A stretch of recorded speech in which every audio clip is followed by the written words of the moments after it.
Уважаеми господин министър-председател, уважаеми господин кмет, уважаеми господа областни управители, уважаеми господин замминистър, уважаема госпожа Стежинска и господа Верхонайте, уважаеми господин Арабаджиев, уважаеми господа Домосчиеви, колеги, партньори и гости.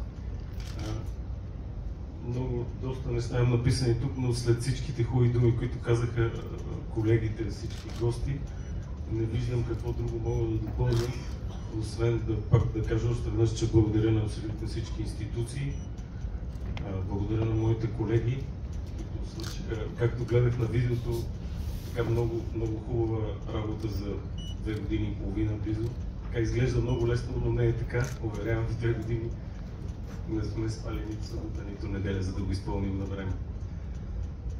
Уважаеми господин Пешов, не знам дали дойде, така че господин Щелянов, предайте на всички колеги на Главбогатстрой специалните благодарности. В началото естествено имахме търкания, но накрая всичко завърши добре, така че ви благодаря. Какво да кажа? Това е най-голямото нещо, което искам да отбележа, че това е най-големия грант по програмата за свързаност на Европа.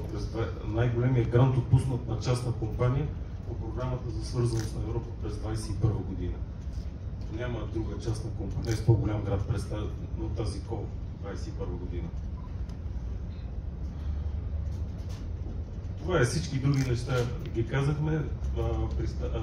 Дава възможност. Това кейово място отваря нови възможности не само за пристанището, то е изключително голяма крачка напред, но и за България да приемем по-големи кораби, както каза и премиера, и замминистъра. Така че благодаря на всички и се надявам съвсем скоро да започнем. Благодаря ви.